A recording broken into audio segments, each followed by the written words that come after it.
محترم ناظرین، السلام علیکم ورحمۃ اللہ وبرکاتہ۔ طلاق کے بعد عدت ختم ہوتے ہی بھائی بولا، دیکھو بی بی، میرے اپنے بھی چھوٹے بچے ہیں، میں مزید تمہارا خرچ نہیں اٹھا سکتا، اور نہ مجھ سے یہ امید رکھنا کہ میں دوبارہ تمہاری شادی کروں، اس لیے بہتر ہے کہ اپنے رہنے سہنے کا انتظام کرو۔ میں پھٹی پھٹی آنکھوں سے اپنے بھائی کی طرف دیکھ رہی تھی۔ اسی وقت میری بھابھی نے میرا بیگ صحن میں لا پھینکا۔ میں روتی ہوئی چپ چاپ اپنا بیگ اٹھا کر گھر سے نکلی۔ اچانک خالہ ہاجرہ کی نظر مجھ پر پڑی تو میرا ہاتھ پکڑ کر مجھے اپنے گھر لے گئی۔ اگلی صبح وہ مجھے اپنے ساتھ اس کوٹھی پر لے گئی جہاں پر وہ کام کرتی تھی۔ جیسے ہی میری نظر ان کی مالکن پر پڑی تو میں نے چادر سے اپنا منہ چھپا لیا، کیونکہ میں خاموش سی اپنے بھائی کے معصوم سے بیٹے کو گود میں لیے اپنی مرحوم ماں کے کمرے میں دبک کر بیٹھی ہوئی تھی۔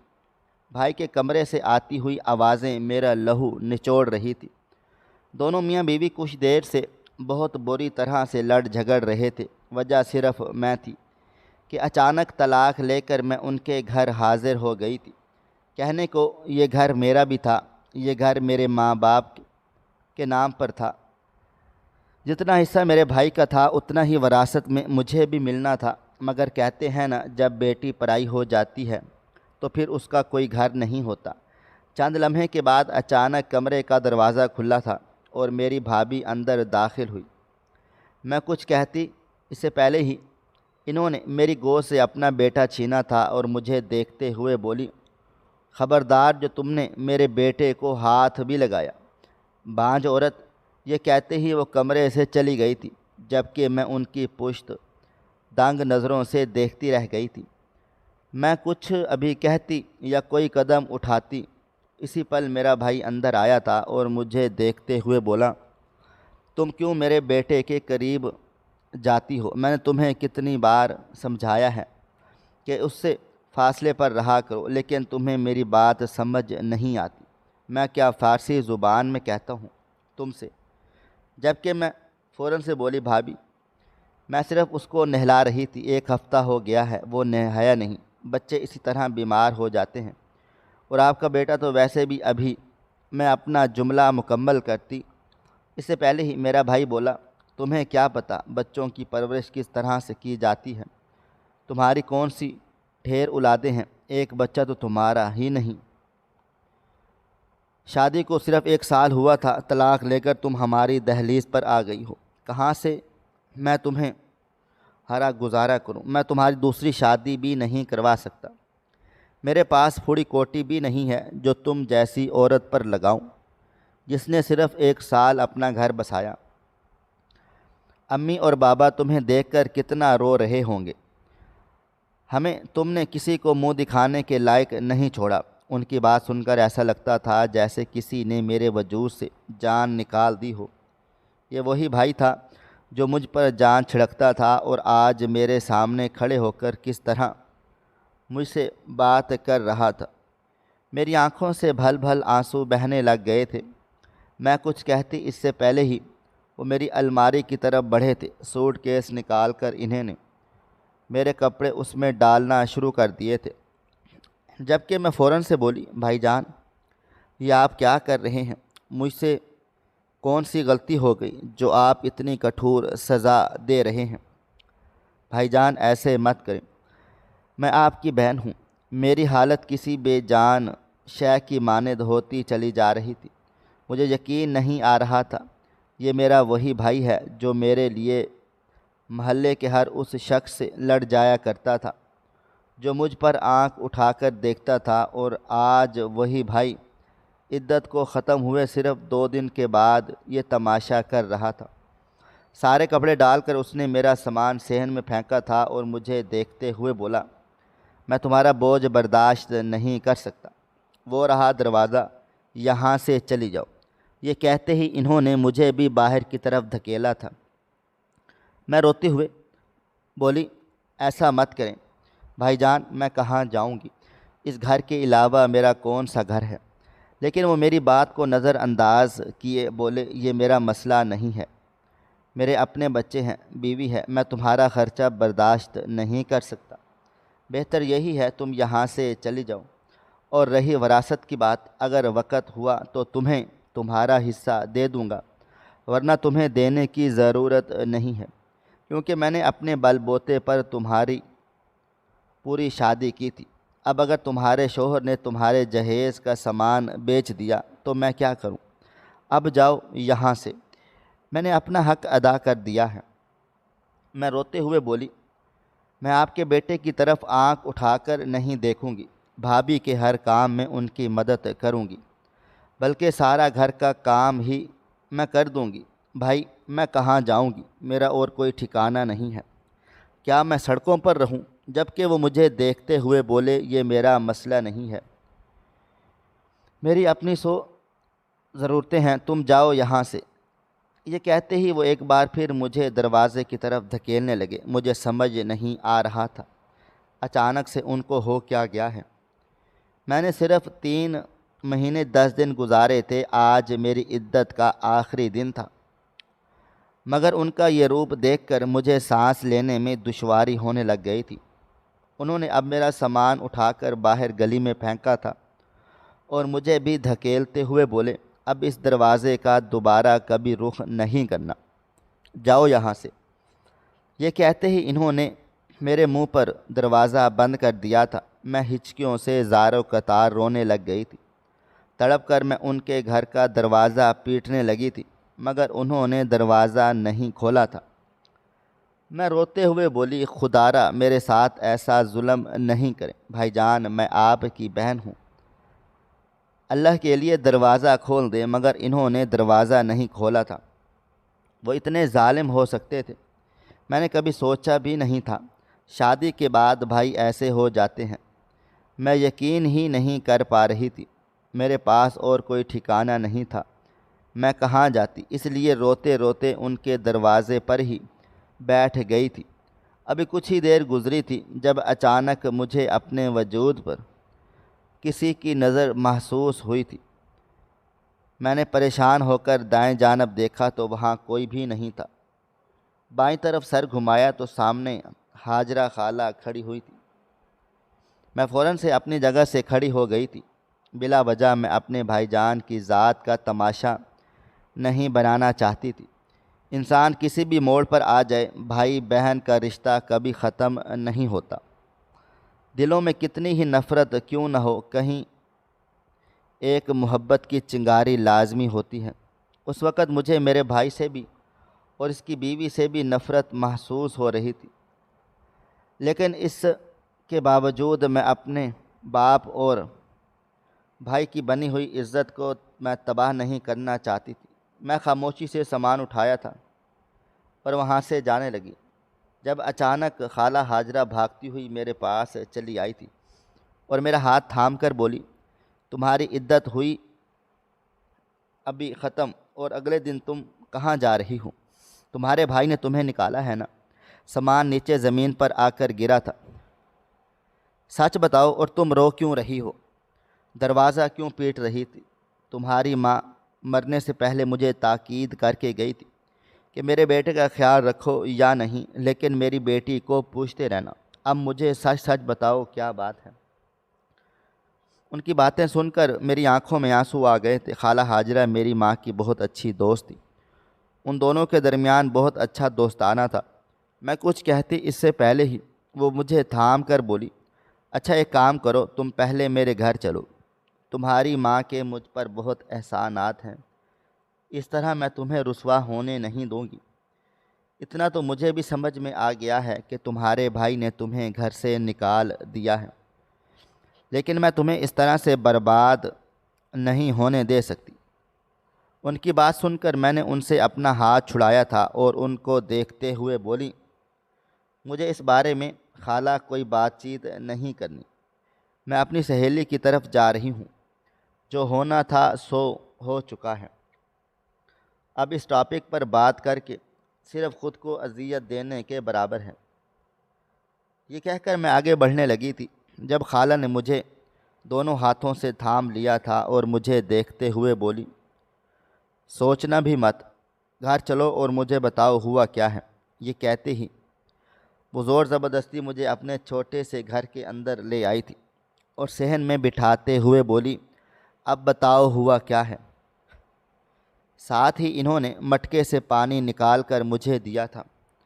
پانی کا ایک گھونٹ بھی میں نہیں پینا چاہتی تھی۔ جتنی محبت سے وہ عورت پانی دے رہی تھی میں انکار نہیں کر پائی۔ میرا بھائی جو میرا سگا تھا، اس نے جب میرا خیال نہیں کیا تو میں کیا کسی پرائی عورت سے منہ موڑتی۔ میں نے چپ چاپ پانی کا گلاس لے کر لبوں سے لگایا تھا۔ گھونٹ گھونٹ پانی پی کر میں نے اس عورت کی طرف دیکھا تو وہ دوبارہ بولی، بتاؤ بچے ہوا کیا ہے۔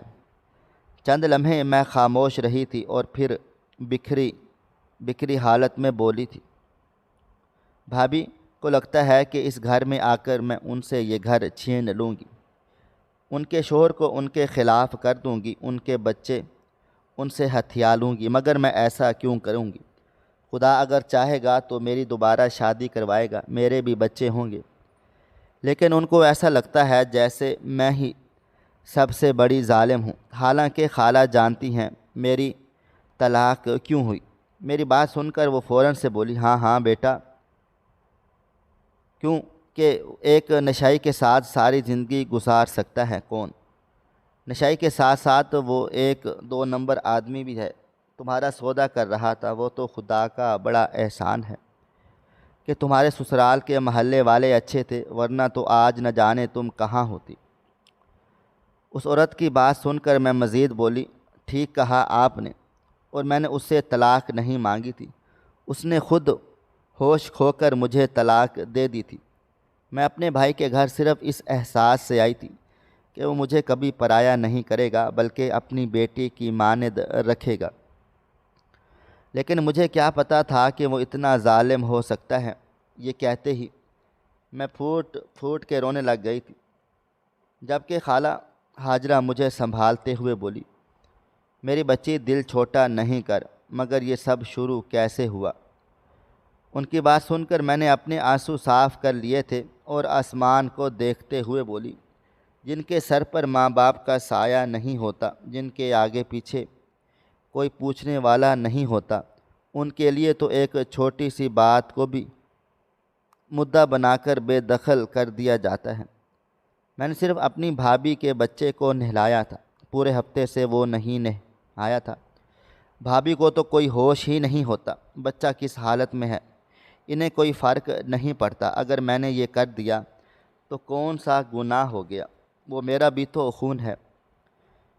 میری بات سن کر وہ عورت بولی، آج کے دور میں کوئی یہ بات نہیں سمجھتا، خاص کر پھپھو کی تو کوئی اوقات ہی نہیں۔ بچہ خراب نکل گیا تو پھپھو پر گیا ہے، اچھا نکل گیا تو خالہ پر گیا ہے۔ یہ توازن ہم میں سے کوئی بھی برقرار نہیں رکھ پاتا۔ اب تم مجھے یہ بتاؤ آگے کرنا کیا ہے؟ وہ تمہارے باپ کا گھر ہے تو اس طرح اپنے گھر کو مت چھوڑو۔ یہ لوگ تمہاری زندگی صرف اور صرف برباد کر رہے ہیں۔ تم اپنے حق کے لیے کھڑی ہو جاؤ۔ جبکہ میں روتے ہوئے بولی، اگر یہ ممکن ہوتا تو میں لازمی کھڑی ہو جاتی۔ بھائی جان کا کہنا ہے کہ اس نے مجھ پر لاکھوں روپے میری شادی میں لگائے تھے، لیکن آپ کو تو پتہ ہے اس نے مجھے ایک استعمال کیا ہوا فرنیچر دیا تھا، لیکن میں کچھ نہیں کہتی۔ اس نے میری شادی کروائی تھی، یہی بہت ہے۔ مجھے وراثت میں سے کچھ بھی نہیں چاہیے، مجھے صرف اور صرف ایک رہنے کے لیے چھت چاہیے ہے۔ اس کے بدلے میں میں غلام بن کر اپنی ساری زندگی گزار دوں گی، سارے گھر کے کام کاج کروں گی، لیکن مجھے اس طرح سے بے گھر نہیں کیا جائے۔ میری بات سن کر خالہ ہاجرہ کچھ دیر کے لیے خاموش رہی تھی اور پھر مجھے دیکھتے ہوئے بولی، اگر تو محنت کر سکتی ہے تو پھر اپنا معاوضہ کیوں نہیں مانگ رہی؟ وہ گھر تیرا ہے، تیرے باپ کی ملکیت ہے، کوئی بھی تجھے اس گھر سے نہیں نکال سکتا۔ اور جب تو کام کر سکتی ہے تو پھر ان لوگوں کے ٹکڑوں پر بھی مت پل، پہلے کچھ بن جا اور پھر ان کے مد مقابل ہو کر اپنے باپ کی وراثت سے اپنا حصہ مانگ۔ یہ کوئی گناہ نہیں ہے۔ میں جہاں کام کرتی ہوں میں تیرے لیے وہاں بات کر لیتی ہوں، تو ان کے گھر دل لگا کر کام کر۔ مالکن نے مجھ سے ایک لڑکی کے بندوبست کرنے کا کہا بھی تھا۔ انہیں فل ٹائم ایک لڑکی چاہیے جو گھر کا کام کاج بھی کرے، کیونکہ وہ خود بزنس کرتی ہیں تو الگ الگ جگہوں پر جانا پڑتا ہے، گھر اجڑا رہتا ہے۔ میں تو بوڑھی جان ہوں، اتنا سنبھال بھی نہیں پاتی، اور وہ کسی اور پر بھروسہ نہیں کرتی، لیکن میں جب تجھے لے کر جاؤں گی تو وہ خاتون تجھ پر بھروسہ کر لے گی۔ آخر کو تو میری بیٹی ہو جیسی۔ ان کی بات سن کر میں فوراً سے ان کے ہاتھ تھام لیے تھے اور ان کو دیکھتے ہوئے بولی، ہاں خالہ ہاجرہ، اگر ایسا ہو گیا تو میں تمہاری ہمیشہ قرض دار رہوں گی۔ میری ماں تمہیں دعائیں دے گی، میں جھولی پھیلا پھیلا کر تمہارے لیے دعا کروں گی، بس میرا یہ کام کر دو، کیونکہ میرے پاس رہنے کی کوئی جگہ نہیں ہے۔ میری بات سن کر وہ عورت بولی، ہاں میری بچی، اگر میرے لیے ممکن ہوتا تو تجھے میں اپنے اس آشیانے میں رکھ لیتی، لیکن میری بہو بھی تیری بھاوج کی دوست ہے، اور ان دونوں کے درمیان اتنا دوستانہ ہے کہ وہ کبھی تجھے یہاں بسنے نہیں دے گی، اور ویسے بھی کب کس پر الزام لگ جائے کچھ پتہ نہیں چلتا۔ میں تجھے اس طرح سے رسوا نہیں ہونے دے سکتی۔ تیری ماں کے مجھ پر بڑے بڑے احسانات ہیں۔ جب میرے گھر میں کھانے کو کچھ بھی نہیں ہوتا تھا، تیری ماں ہی مجھے اپنے گھر کی روٹی بچا بچا کر دیتی تھی، میں اس کا وہ وقت نہیں بھول سکتی۔ اگر آج اس کی بیٹی تکلیف میں ہے تو میں تیرے لیے کھڑی ہوں گی۔ ماں باپ کا کیا اولاد کے سامنے ہی آتا ہے، اور اب تیری ماں کا کیا تیرے سامنے آ جائے گا۔ چل اب ہمت کر اور کھڑی ہو جا، آج ہی میں تیری بات کر کے تجھے وہاں پر لگا دیتی ہوں۔ تجھے رہائش بھی ملے گی، 3 وقت کا کھانا بھی ملے گا اور معاوضہ بھی ملے گا۔ اب تو پریشان نہ ہو، تیرے سر پر تیری خالہ جان کا ہاتھ ہے۔ کہتے ہیں اگر ماں مر جائے تو اس کے بعد خالہ ہی ماں کے برابر رتبہ رکھتی ہے۔ اس کی بات سن کر میں ایک بار پھر پھوٹ پھوٹ کے روتی تھی، جبکہ وہ مجھے گلے لگاتے ہوئے بولی، نہیں بچی، رو مت، حوصلہ کرو۔ رونے سے نہ کبھی مسئلے کے حل ہوئے ہیں اور نہ کبھی ہو سکیں گے۔ ان کا حوصلہ دینا واقعی ہی مجھے بہت زیادہ سنبھال چکا تھا۔ وہ اپنے کمرے سے چادر لے کر آئی تھی اور مجھے لیے اس عورت کے گھر کی طرف بڑھ گئی تھی۔ میرے پاس 1 روپیہ بھی نہیں تھا، میں کرایہ بھی دے پاتی۔ بھائی جان نے صرف میرے کپڑے بیگ میں ڈالے تھے، ضرورت کا کوئی سامان انہوں نے مجھے پیک نہیں کرنے دیا تھا۔ حالانکہ کمرے میں کافی چیزیں میری اپنی ذاتی تھیں جو میں سسرال سے لے کر آئی ہوئی تھی۔ کچھ دیر ہم پیدل ہی چلتے رہے۔ وہ عورت بھی غریب تھی، بلا وجہ اتنا کرایہ برداشت نہیں کر سکتی تھی، مگر میرے خاطر کچھ دیر کے بعد انہوں نے ایک رکشہ کر لیا تھا، جس میں سوار ہو کر ہم ان کی مالکن کے گھر جا پہنچے تھے۔ گھر دیکھنے میں ہی کافی عالی شان تھا، بڑا وسیع گارڈن، اس میں موجود فوارہ، ہریالی، ایسا لگتا تھا جیسے میں کسی عالیشان محل میں آ چکی ہوں۔ میں جیسے ہی اس کوٹھی میں داخل ہوئی میری آنکھیں پھٹی کی پھٹی رہ گئی۔ اتنا بڑا گھر میں نے شاید کسی فلم یا ڈرامے میں ہی دیکھا ہوگا۔ خالہ ہاجرہ میرا ہاتھ دباتے ہوئے بولی، بیٹی ادھر ادھر نہیں دیکھو۔ وہ عورت کافی زیادہ نک چڑھی بھی ہے، اگر اسے تمہارا یہ رویہ برا لگا تو وہ تمہیں کبھی نہیں رکھے گی۔ ان کی یہ بات سن کر میں فوراً سے سیدھی ہو کر کھڑی ہو گئی تھی، جب اچانک خالہ ہاجرہ کے پاس ایک کم عمر لڑکی آئی تھی اور انہیں دیکھتے ہوئے بولی، ہاں اماں، کہو کیسے آنا ہوا؟ باجی نے کہا تھا کہ اب تم صرف اتوار کو آؤ گی، جب ان کے شوہر گھر ہوں گے، ابھی تو تم جاؤ۔ جبکہ وہ فوراً سے بولی، ارے نہیں نہیں بچے، میں اپنے لیے نہیں آئی، مالکن نے کہا تھا کہ انہیں ایک لڑکی کی ضرورت ہے اور میں اسی کو لے کر آئی ہوں، تم اندر جا کر بات کر لو، ہم اندر آ جائیں گے، یا مالکن خود آ رہی ہیں۔ ان کی بات سن کر اس لڑکی نے مجھے تنقیدی نگاہوں سے دیکھا تھا اور خاموشی سے اندر چلی گئی تھی۔ میں خالہ ہاجرہ کا ہاتھ تھام کر بولی، یہ مجھے نوکری پر رکھ لیں گی یا نکال دیں گی؟ جبکہ وہ میرا ہاتھ دباتے ہوئے بولی، میری بچی حوصلہ کرو، مایوسی کفر ہے، اگر ابھی سے مایوس ہو جاؤ گی تو کبھی کچھ حاصل نہیں کر پاؤ گی۔ ان کی بات سن کر مجھے بھی گھبراہٹ ہی ہو رہی تھی۔ میں جانتی ہی نہیں تھی یہ گھبراہٹ سننے کے لیے، بلکہ یہاں تو کچھ معاملہ بھی اور ہے۔ کچھ دیر کے بعد ایک عورت سیڑھیوں سے اترتی ہوئی نظر آئی تھی۔ میں نے بے اختیار سر اٹھا کر سیڑھیوں کی جانب دیکھا تھا اور اگلا لمحہ میری سانس روک چکا تھا۔ مجھے بالکل بھی اندازہ نہیں تھا کہ قسمت مجھے ماضی کی دہلیز پر ایسے دوبارہ کھڑا کر دے گی۔ میں نے فوراً اپنے چہرے پر نقاب کر لیا تھا۔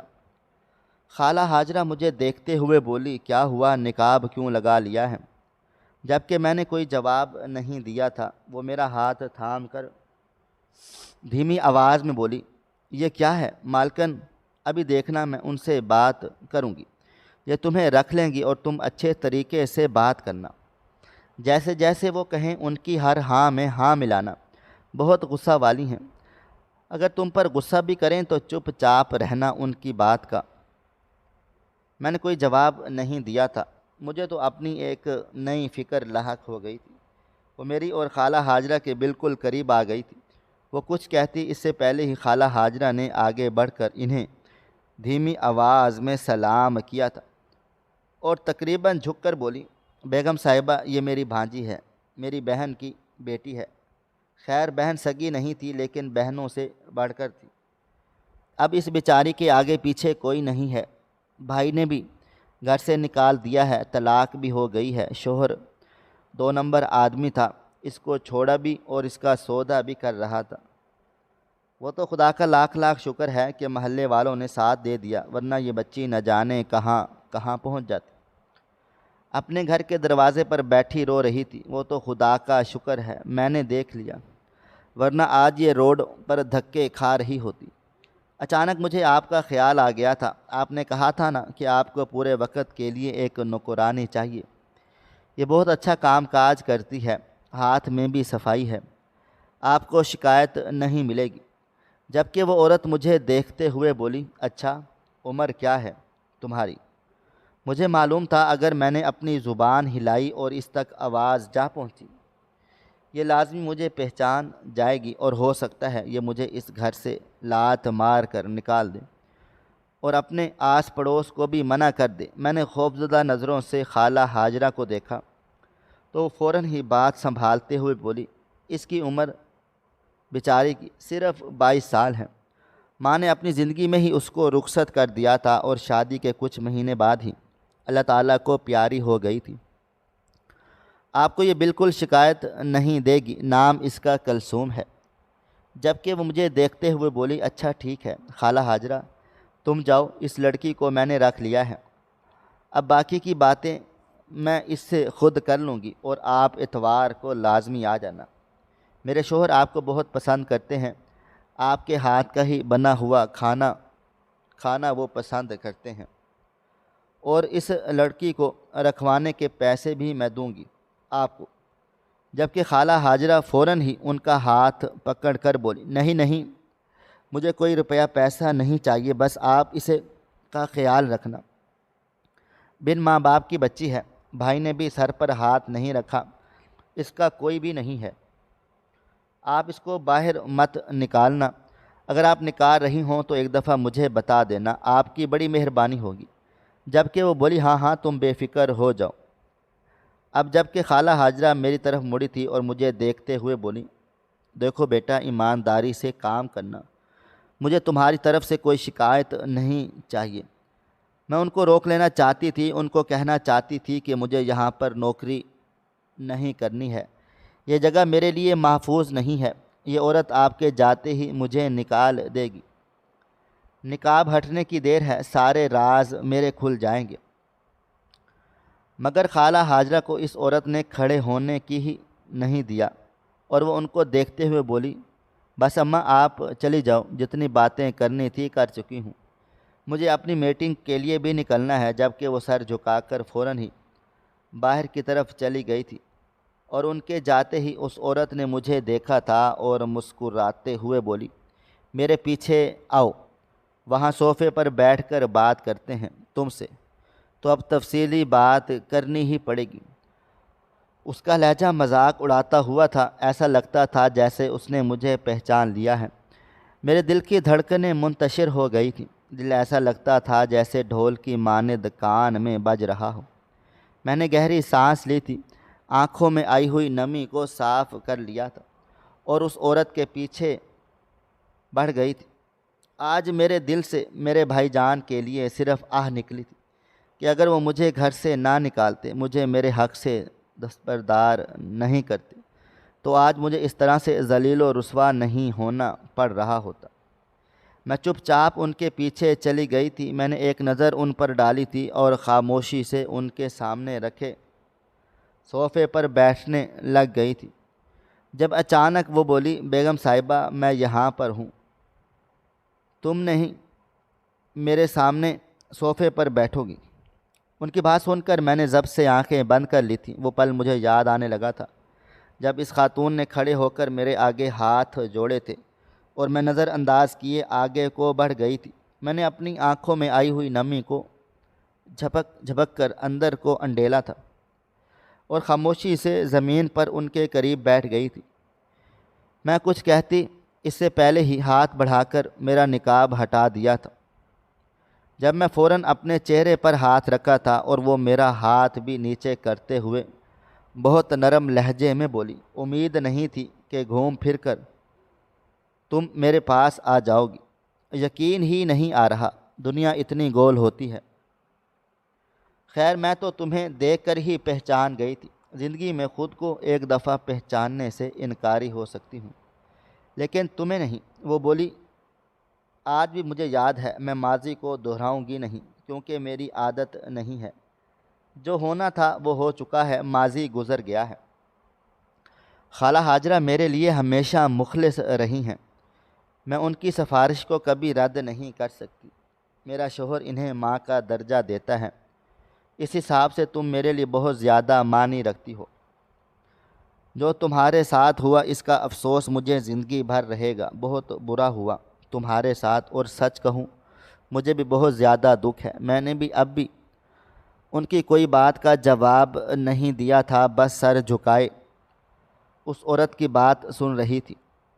میرا دل پھٹ رہا تھا، دل چاہ رہا تھا کہ چیخ چیخ کر رو پڑوں، لیکن اتنی اجازت مجھے اب بھی نہیں تھی۔ وہ عورت مجھے دیکھتے ہوئے مزید بولی، میں تمہیں مہینے کا 30,000 روپے دوں گی، پیچھے سے تم میرا گھر سنبھالو گی، میرا کچن سنبھالو گی اور تم سرونٹ کوارٹر میں رہو گی۔ مجھے تمہاری طرف سے کوئی شکایت نہیں چاہیے۔ ماضی میں ہم دونوں کے درمیان جو کچھ ہوا تھا وہ ماضی میں ہی ختم ہو چکا ہے۔ میں نہیں چاہتی کہ اسے تم دوبارہ اٹھاؤ یا میں تم سے دوبارہ اس چیز کے لیے بات کروں۔ کھانا وغیرہ بنانا آتا ہے؟ اس نے بات کو دوسری طرف موڑ دیا تھا، شاید وہ میرے چہرے کی اذیت کو بھانپ گئی تھی۔ اس کی ایک عادت بہت اچھی تھی، وہ کبھی بھی اپنے لفظوں سے سامنے والے کو اذیت نہیں دیتی تھی۔ شاید خود تکلیف میں تھی، اس لیے کسی اور کو تکلیف دینا وہ جرم سمجھتی تھی۔ میں سر ہاں میں ہلاتے ہوئے بولی، مجھے گھر کے سارے کام کاج آتے ہیں، شادی سے پہلے میری ماں نے مجھے سب سکھا دیا تھا۔ میں نے ابھی اتنا کہا ہی تھا کہ جب اچانک وہ مجھے دیکھتے ہوئے بولی، ایک سیکنڈ، تمہاری شادی کب ہوئی اور تمہارے شوہر نے تمہیں طلاق کیوں دی؟ خالہ ہاجرہ کی بات سن کہ مجھے کچھ خاص سمجھ نہیں آئی تھی۔ اس کی بات سن کر میں نے گہری سانس لی تھی اور سر جھکا کر بولی، میرا شوہر نشہ کرتا تھا اور اسی نشے کو حاصل کرنے کے لیے اس نے میرا سودا کر دیا تھا۔ خدا کا شکر تھا کہ محلے والے میرے شوہر کی حرکتوں سے واقف کار تھے۔ جب مجھے خریدار لینے کے لیے آئے تو محلے والوں نے میرا ساتھ دیا اور مجھے میرے شوہر سے بچا لیا۔ وہ ہوش میں نہیں تھے، اس لیے مجھے طلاق دے گئے۔ 3 مہینے 10 دن میں نے اپنے بھائی کے گھر گزارے تھے اور پھر اس بھائی نے مجھے بے آسرا کر دیا تھا۔ مجھے معلوم نہیں تھا کہ میں کہاں جاتی، مگر کہتے ہیں نا، اللہ تعالیٰ نے اپنے ہر بندے کے رزق کا وعدہ کیا ہوا ہے، اس نے مجھے تمہاری دہلیز پر پہنچا دیا۔ میری بات سن کر وہ کچھ دیر خاموش رہی تھی اور پھر مجھے دیکھتے ہوئے بولی، اس 1 سال کے درمیان تمہارے گھر اولاد نہیں ہوئی؟ اس کا سوال خنجر کی مانند میرے دل میں پیوست ہوا تھا۔ مجھے معلوم تھا یہ سوال مجھ سے کیوں کیا گیا ہے۔ ماضی کا ایک ایک لمحہ میری آنکھوں کے سامنے لہرا گیا تھا۔ میں سر جھکا کر بولی، ہم دونوں کے درمیان کبھی رشتہ نہیں بن پایا تھا۔ اس کو میرے قریب آنا اپنی توہین لگتا تھا۔ یہ 1 سال میں نے صرف اور صرف اس کے نکاح میں رہ کر گزارا ہے۔ عدت تو صرف لوگوں کے لیے دکھاوا تھا، ورنہ مجھے عدت گزارنے کی بھی ضرورت نہیں تھی۔ میری بات سن کر اس نے کوئی جواب نہیں دیا تھا، بس اپنے گھر میں موجود اس دوسری ملازمہ کو بلا کر مجھے اس کے حوالے کر دیا تھا۔ وہ لڑکی مجھے لے کر کچن میں آ گئی تھی اور اب چھوٹے چھوٹے کام سمجھانے لگی تھی جو صرف اور صرف مجھے کرنے تھے۔ مثال کے طور پر مجھے کھانے کا نظام سونپ دیا گیا۔ مجھے کھانا بہت اچھا بنانا آتا تھا۔ رات کا کھانا آج میرے ہی ذمے تھا۔ میں نے فی الحال گوشت باہر نکال کر رکھ دیا تھا اور اپنے کام میں مگن ہو گئی تھی۔ جتنی اذیت آج اس ایک دن میں مجھے ملی تھی، آج مجھے صرف اور صرف آرام چاہیے تھا۔ میں ذہنی طور پر بالکل بھی ٹھیک نہیں تھی۔ دل و دماغ درد کے مارے پھٹ رہا تھا، لیکن میں اف نہیں کر سکتی تھی، کیونکہ میرے حالات اب ایسے نہیں رہے تھے کہ میں بلا وجہ کسی بات کا نخرہ دکھاتی۔ میں نے خاموشی سے کام کرنا شروع کر دیا تھا۔ مسلسل 3 گھنٹے لگاتار میں نے کچن میں گزارے تھے۔ ایک اچھا کھانا، روٹی اور بوائل چاول اور میٹھے میں کسٹرڈ بنا لیا تھا۔ آج ان کے شوہر نے بھی آنا تھا، اس لیے کھانے کا اہتمام کروایا گیا، ورنہ اس دوسری ملازمہ نے بتایا تھا کہ بیگم صاحبہ زیادہ کچھ نہیں کھاتی، وہ زیادہ تر ڈائٹ کھانا کھاتی ہیں۔ کھانا وغیرہ مجھے میرے حصے کا نکال کر دے دیا گیا، جو میں لیے سیدھا اپنے سرونٹ کوارٹر میں آئی تھی، جو میرے لیے مختص تھا۔ وہ کمرہ بالکل معمولی سا تھا، چھوٹا سا بیڈ، چھوٹا سا کمرہ، لیکن اس وقت مجھے وہ مکمل جنت لگ رہا تھا جہاں میں حق سے بیٹھی ہوئی تھی۔ لیکن اس بات کا بھی ڈر تھا کہ اگر اس کے شوہر نے مجھے قبول نہیں کیا، مجھے نکال دیا، کیونکہ میرے ماضی کا وہ دردناک پہلو اس کے شوہر سے ہی تو جڑتا تھا۔ میں نے ابھی ایک نوالہ اپنے منہ میں ڈالا ہی تھا کہ اچانک سرونٹ کوارٹر کا لکڑی کا دروازہ بجا تھا۔ میں سر اٹھا کر دیکھا تو سامنے ملازمہ کھڑی ہوئی تھی۔ وہ مجھے دیکھتے ہوئے بولی، کرن باجی، آپ کو بیگم صاحبہ ڈائننگ روم میں بلا رہی ہیں۔ میں فوراً سے بولی، کیا ہوا؟ ان کے شوہر آ گئے ہیں؟ اس نے سر ہاں میں ہلایا تھا اور مجھے دیکھتے ہوئے بولی، آپ نئی ملازمہ ہوں اس لیے آپ سے ملاقات کروانا چاہتی ہیں، آپ آ جائیں، وہ انتظار کر رہی ہیں۔ بیگم صاحبہ کو انتظار کرنا بالکل بھی پسند نہیں ہے۔ اس عورت کی بات سن کر میری سانسیں حلق میں اٹک گئی تھیں۔ میں اس کو منع کرنا چاہتی تھی کہ جا کر کہہ دو میں نہیں آ سکتی، لیکن اس وقت میری زبان بالکل بھی ہلنے کے قابل نہیں رہی تھی۔ مجھے معلوم تھا یہ عورت شاید مجھے ذلیل کرنے کے لیے بلا رہی ہے۔ جس طرح وہ عورت میرے سامنے ماضی میں روئی تھی اور اس کے شوہر نے مجھے دھمکی دی تھی کہ زندگی میں اگر تم کبھی میرے سامنے چلی آئی تو میں تمہیں چھوڑوں گا نہیں، وہ سب یاد کر کے میرا دل گھبرانے لگا تھا۔ ٹھنڈے ٹھنڈے پسینے آنے لگ گئے تھے، لیکن میں اتنی بے بس ہو گئی تھی کہ مجبوراً مجھے وہاں جانا ہی تھا۔ میں نے خود کو ہر چیز کے لیے تیار کر لیا تھا کہ اب لازماً مجھے ذلیل و رسوا کیا جائے گا اور پھر یہاں سے نکال دیا جائے گا، لیکن فی الحال میں نے ہر ایک چیز کو فیس کرنے کی ہمت خود میں جٹائی تھی اور اللہ تعالیٰ کا نام لے کر میں بنگلے کے اندر چلی گئی تھی۔ ڈائننگ روم کے قریب آ کر وہی خطرناک لمحہ میری آنکھوں کے سامنے تھا جس کے لیے میں دعا کر رہی تھی کہ یہ منظر میری آنکھوں کے سامنے کبھی نہیں آئے۔ وہ آدمی اپنی بیوی کے ساتھ ڈائننگ ٹیبل پر بیٹھا ہوا تھا۔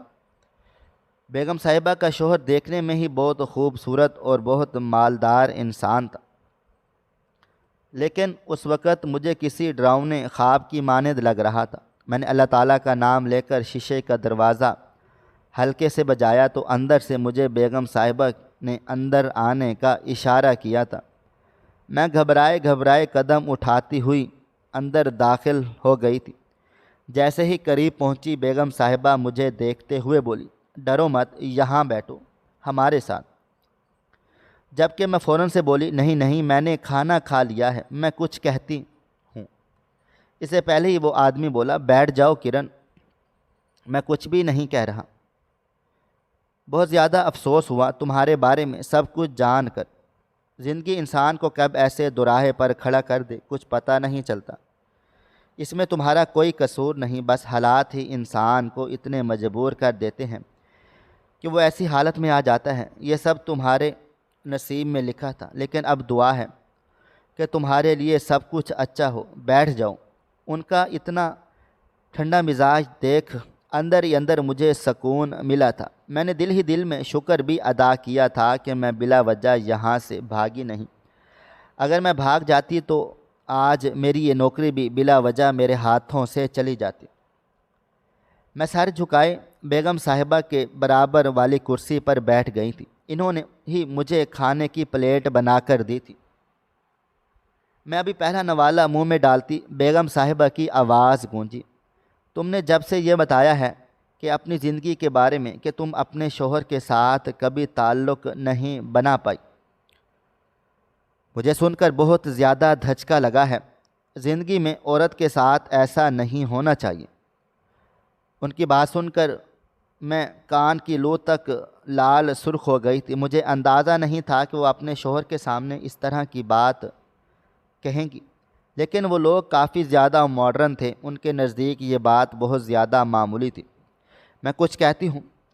اس سے پہلے ہی وہ مزید بولی، 1.5 سال پہلے جو آفر میں نے تمہیں کی تھی، آج بھی وہ آفر تمہارے لیے موجود ہے۔ ارادہ میرا ایسا نہیں تھا، لیکن جب میں نے تمہاری زندگی کے بارے میں سنا، میں نے پھر یہی فیصلہ لیا ہے کہ انسان کے اختیار میں کچھ بھی نہیں ہوتا۔ شاید زندگی تمہیں سبق دینا چاہتی تھی، اس لیے تم نے اس وقت ہمیں منع کر دیا تھا، مگر میں وعدہ کرتی ہوں کہ ہم کبھی بھی 3rd پرسن فیل نہیں کروائیں گے۔ دیکھو، ہر عورت ایک خوشحال زندگی چاہتی ہے۔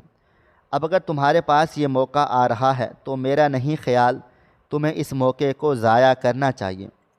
وہ پر امید نظروں سے مجھے دیکھتے ہوئے بولی تھی، جبکہ میرے منہ سے بے اختیار نکلا تھا، کیا آپ نے مجھے میرے اس رویے کے لیے معاف کر دیا ہے؟ میں نے تو آپ کے ساتھ بہت برا کیا تھا، میں کچھ کہتی ہوں۔ اس سے پہلے ہی وہ آدمی بولا تھا، جس طرح میری بیوی نے کہا ہے کہ ہم تمہاری زندگی کے بارے میں سن کر خاموش ہو گئے ہیں، اس طرح تم بھی سب کچھ بھول جاؤ، جو ہونا تھا سو ہو چکا ہے۔ لیکن ہاں، تمہارے لیے وہ آفر آج بھی موجود ہے، اور اب تو مجھے یقین ہے کہ تم اس آفر کو ٹھکراؤ گی نہیں، بلکہ اس رشتے کو بہت ہی اچھے طریقے سے نبھاؤ گی اور ہم دونوں کو بھی سمجھو گی۔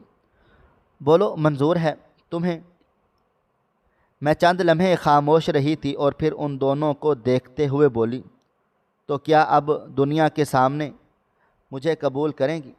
میں جانتی ہوں، میں مانتی بھی ہوں۔ یہ جملہ ابھی میں مکمل کرتی اس سے پہلے ہی بیگم صاحبہ بولی، میں وعدہ کرتی ہوں تمہارا ولیمہ دھوم دھام سے ہوگا، میں خود کھڑی ہوں گی۔ میں جانتی ہوں میرے لیے سب کچھ بہت مشکل ہوگا، لیکن مجھے میرے پروردگار پر یقین ہے۔ میں اپنے شوہر کو ان کی اولاد دینا چاہتی ہوں، ان کا خون بہنے کو۔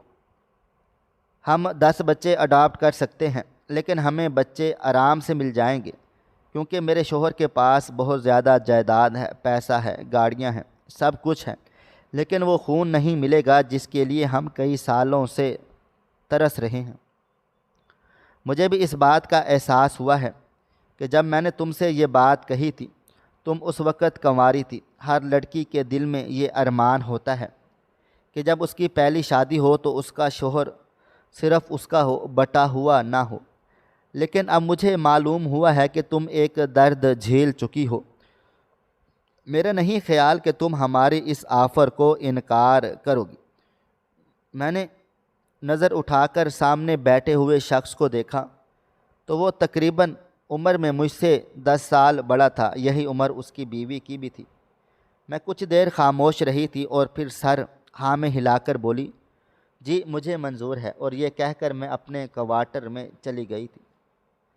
دراصل یہ لڑکی کوئی اور نہیں بلکہ میرے کالج کے پرنسپل کی بیٹی تھی۔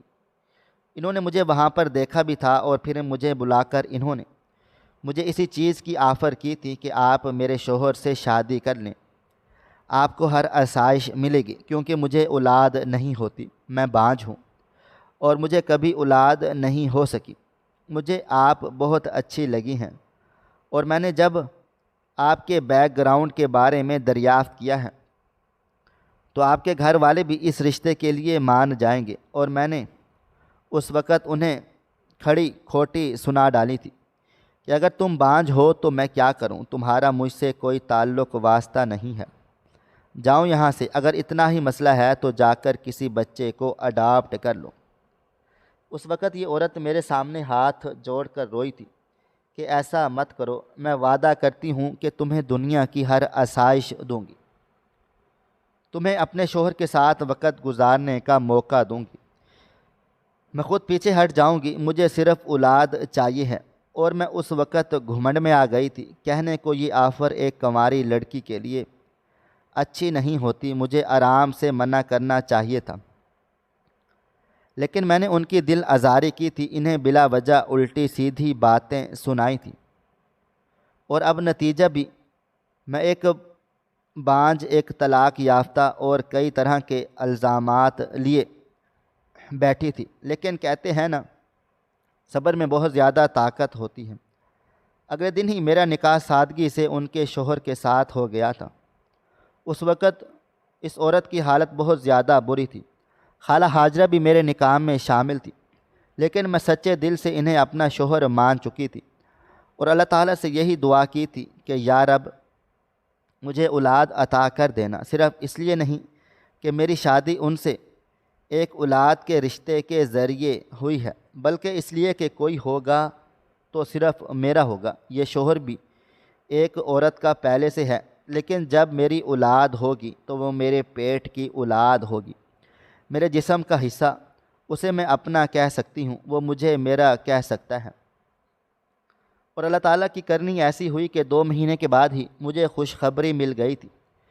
میں ایک عیش کی زندگی گزار رہی تھی، اور اس عورت نے اپنے کہنے کے مطابق بڑے پیمانے پر میرا ولیمہ کیا تھا، پھر گود بھرائی کی رسم کی تھی، سب کام وہ اپنے ہاتھوں سے کر رہی تھی، اور میں نے دل میں طے کیا تھا کہ اس عورت کو میں وہ بچہ دوں گی، اس کی گود میں ڈالوں گی اور کہوں گی کہ یہ تمہاری اولاد ہے، میں تو بس پیدا کرنے والی ہوں، تم اسے پالنا، اور جو دوسری ہوگی وہ میری ہوگی۔ اور کہتے ہیں نا، جو سچے دل سے اللہ تعالیٰ سے امید باندھتا ہے، رب العالمین اسے بہت اعلیٰ عطا کرتا ہے۔ 9 مہینے کے بعد جب اللہ تعالیٰ نے مجھے 2 جڑواں بیٹوں سے نوازا تھا، اور اسی وقت میں نے اپنا ایک بیٹا اس کی گود میں ڈال لیا تھا، وہ عورت اس بچے کو لے کر خوب روئی تھی، اتنا کہ میری آنکھیں بھی نم ہو گئی تھیں۔ آج میری شادی کو 5 سال ہو گئے ہیں، اور ایک دفعہ بھی ہم دونوں کے درمیان جھگڑا نہیں ہوا۔ خالہ ہاجرہ کے ذریعے مجھے معلوم ہو رہا ہے کہ میرے بھائی کی حالت بہت پتلی ہو گئی ہے، وہ مجھ سے ملنا چاہتے ہیں، لیکن میں نے صاف منع کر دیا، کیونکہ مجھے جب ان کی ضرورت تھی انہوں نے مجھے دھکے مار کر نکالا تھا، مجھے مڑ کر تک نہ دیکھا تھا، تو بھلا میں کیوں ان کا کچھ کرتی، بہتر تھا کہ وہ اپنی زندگی گزارتے اور میں اپنی زندگی۔ میرے شوہر مجھ سے اب بہت زیادہ پیار محبت کرتے ہیں، میں ایک بار پھر سے حاملہ ہوں، خدا سے دعا ہے کہ میرے گھر رحمت ہو جائے، کیونکہ نعمت اس رب نے مجھے عطا کر دی ہے۔ ناظرین، آپ کو ہماری آج کی کہانی کیسی لگی؟ کمنٹ باکس میں اپنی رائے کا اظہار ضرور کریں۔ خواہش صرف اتنی ہے کہ کچھ الفاظ لکھوں جس سے کوئی گمراہی کے راستے پہ جاتے جاتے رک جائے، اور نہ بھی رکے تو سوچ میں ضرور پڑ جائے۔ دوستو، امید کرتا ہوں کہ آپ کو یہ ہماری کہانی پسند آئی ہوگی۔ کہانی پسند آئی ہو تو ویڈیو کو لائک کریں، کومنٹس کریں، شیئر کرنا بالکل بھی نہ بھولیں۔ اور اگر آپ اس چینل پر نئے ہیں تو ہمارے چینل حریرہ انفو کو ضرور سبسکرائب کر لیں اور نوٹیفیکیشن کو ضرور دبائیں تاکہ آنے والی کہانی سب سے پہلے آپ کو مل سکے۔ ملتے ہیں کل ایک نئی اور دلچسپ کہانی کے ساتھ، تب تک اپنا ڈھیر سارا خیال رکھیے گا۔ اللہ حافظ۔